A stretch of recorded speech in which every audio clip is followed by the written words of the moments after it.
जंगल में एक चुड़ैल रहती थी जिसका निवास घर के समीप ही था। गांव में धीरे धीरे लोग कम होने लगे थे, जिसके कारण गांव वाले परेशान हो जाते हैं और फिर आपस में बातें करते हैं। भाइयों, हमारे गांव में से लोग कहाँ जा रहे हैं समझ में नहीं आ रहा। दिन में तो सब एक साथ होते हैं पर रात में कम हो जाते हैं। हाँ भाई, ठीक बोल रहे हो ना हो ये किसी जंगली जानवर का काम है। हमें चलकर जंगल की तरफ देखना चाहिए। फिर लोग दिन में जंगल में घूमते हैं तो वो देखते हैं कि जमीन पर किसी बड़े जानवर के निशान बने हुए थे। अरे भाई, इतने बड़े निशान ये किस चीज के हो सकते हैं? इतना विशाल जानवर हमारे गांव में कौन सा है? भाई मुझे तो नहीं लगता ये किसी जानवर के निशान है। ये देखो कितनी दूर तक है। हाँ यार, तुम सही बोल रहे हो। लग तो ऐसा ही रहा है जैसे ये किसी विशाल सांप के निशान हो। लेकिन इतना विशाल सांप हमारे गांव में कैसे आ गया? ये सब छोड़ो, ये सोचो कि इतना विशाल सांप, उसका पेट छोटे जानवरों से नहीं भरेगा तो शायद वो ही हमारे गांव में से रोज आदमी को खा रहा है। अरे नहीं, तुम पागल हो गए हो क्या? कैसी बात कर रहे हो? पर अगर तुम सही बोल रहे हो तो इसका कम खाने में पेट नहीं भरता होगा, ना ही ये कम खाने से बहुत दिनों तक जिंदा रह सकता है। तो इससे पहले ये हम सबको मार दे, एक काम करते हैं, हम सब मिलकर उसे मार डालते हैं। फिर वो लोग उस निशान की तरफ आगे बढ़ते हैं। वो देखते हैं कि निशान पानी में जाकर खत्म हो जाते हैं। अरे इसका मतलब है कि सांप पानी में चला जाता है और रात में ही निकलता है। रात में जो भी यहाँ आता होगा सांप उसे ही मार देता होगा। एक काम करते हैं, आज रात जब वो पानी से बाहर आएगा तो हम उसे मार देंगे। फिर लोग वापस चले जाते हैं। रात में 4-5 लोग उसी नदी के किनारे पहुंच जाते हैं, लेकिन सांप पानी के बाहर नहीं निकलता। तभी उन्हें पायलों की आवाज आती है। फिर उन्हें एक औरत कुछ दूरी पर खड़ी हुई दिखाई देती है। तुम लोग इतनी रात में पानी के पास क्या कर रहे हो? ये सवाल हमें तुमसे पूछना चाहिए। तुम इतनी रात में अकेली यहाँ क्या कर रही हो? मैं तो अपने घर जा रही थी, फिर तुम सब पर नजर पड़ी तो तुम सबको देखने लगी। वैसे तुम सब शाम से यहाँ पर बैठे हो, कुछ कर भी नहीं रहे, फिर यहाँ क्यों बैठे हो? अरे हम किसी सांप को ढूंढ रहे हैं जिसने हमारे साथी को खाया है। वो रोज एक व्यक्ति को खा जाता है। तो उस सांप के बारे में बात कर रहे हो क्या, जो बहुत ही बड़ा है?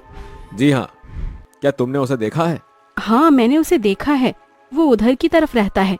चलो तुम मेरे पीछे चलो, मैं तुम्हें दिखा दूंगी कि वो कहाँ रहता है। फिर वो लोग उस औरत के पीछे चल देते हैं और वो लोग चलते चलते एक घर के अंदर चले जाते हैं। घर में पहुंचते ही औरत अचानक गायब हो जाती है। फिर घर का दरवाजा खुद ही बंद हो जाता है, जिससे लोग डर जाते हैं। अरे वो औरत कहाँ चली गई और ये दरवाजा खुद कैसे बंद हो गया? फिर वो लोग घर के दरवाजे को तोड़ने की कोशिश करते हैं। तभी उन्हें एक औरत की आवाज आती है, अब तुम कहीं नहीं जा सकते, तुम लोग मेरे हाथों ही मरोगे। हमने तुम्हारा क्या बिगाड़ा है और तुम कौन हो? तभी उनके सामने एक चुड़ैल प्रकट होती है। उसके लंबे लंबे बाल, मुंह से टपक रहा इंसान का खून उसे और डरावना बना रहा था। फिर चुड़ैल बोलती है, मैं इस जंगल की चुड़ैल हूँ और आज मुझे बहुत सारे लोग खाने को मिल गए हैं। रोज तो मुझे एक ही व्यक्ति खाने को मिलता था। अच्छा, तो हमारे साथियों को तुमने ही खाया है? हाँ, मैंने ही तुम्हारे साथियों को खाया है और मैं धीरे धीरे सब गांव वालों को खा जाऊंगी। फिर चुड़ैल अपने लंबे नाखून से उनका पेट फाड़ देती है और उनका खून पी जाती है। जब लोग वापस गांव नहीं पहुंचते तो गांव वाले कहते हैं, लगता है वो लोग भी सांप के शिकार हो गए हैं। ऐसे तो हमारा पूरा गांव ही खत्म हो जाएगा। फिर एक दिन राम और श्याम 2 भाई शहर से आ रहे थे। तभी राम श्याम को बिना बताए पानी पीने नदी के किनारे रुक जाता है। श्याम थोड़ी दूर चलकर पीछे मुड़कर देखता है। अरे ये राम कहाँ चला गया? अभी तक तो मेरे साथ ही था। फिर श्याम राम की तलाश करता है पर उसे श्याम कहीं दिखाई नहीं देता। उधर राम को चुड़ैल मिल जाती है।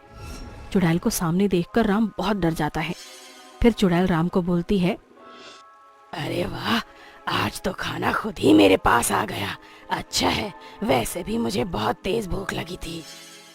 फिर चुड़ैल राम को खा जाती है, पर अपने भाई को चुड़ैल के हाथों मरता देख श्याम बहुत रोता है।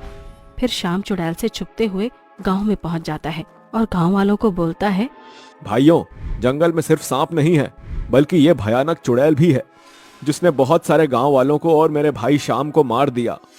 क्या जंगल में चुड़ैल है? हे भगवान, अब हम सबका क्या होगा? कौन हमें इस चुड़ैल और विशाल सांप से बचाएगा? भाइयों, एक काम करते हैं, आज से रात में कोई भी जंगल में नहीं जाएगा और कोशिश करेंगे कि दिन में भी कम ही जाएं। अगर हम लोगों को अपनी जान प्यारी है तो जंगल में जाने से बचना होगा।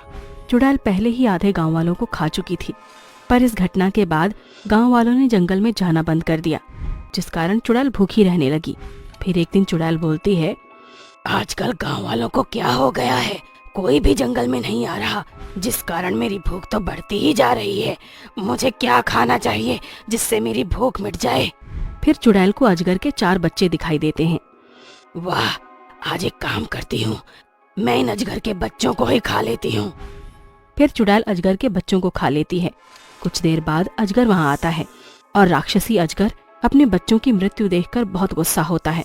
फिर वो इंसानी रूप में आकर बोलता है, किसकी इतनी हिम्मत हुई जो मेरे बच्चों को खा गया? वो जो भी होगा मैं उसे जिंदा नहीं छोड़ूंगा।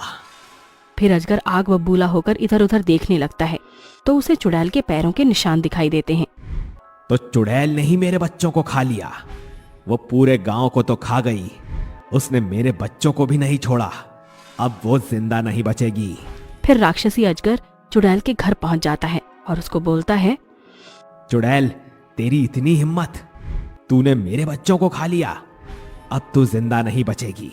मुझे माफ कर दो अजगर, तुम जो कहोगे मैं वो करूंगी। तूने मेरे बच्चों को खाया है, क्या तुम मेरे बच्चों को वापस लौटा सकती हो? नहीं, मैं तुम्हारे बच्चों को वापस तो नहीं लौटा सकती, लेकिन हाँ, अगर तुम चाहो तो मैं तुमसे शादी कर सकती हूँ और तुम्हारे फिर से बच्चे हो जाएंगे। अजगर इस बात को लेकर राजी हो जाता है और अजगर उस चुड़ैल से शादी कर लेता है। फिर अजगर चुड़ैल को बोलता है, तुम्हें यहीं मेरे साथ रहना होगा और फिर से मेरे 4 बच्चों को जन्म देना होगा। ठीक है, मुझे तुम्हारी बात मंजूर है। फिर चुड़ैल और अजगर दोनों खुशी खुशी रहने लगते हैं और कुछ समय बाद चुड़ैल के 4 बच्चे हो जाते हैं। लेकिन अब भी चंचल वन पर चुड़ैल और अजगर का कब्जा था। वहाँ पर कोई भी व्यक्ति उन दोनों के डर से नहीं जाता था।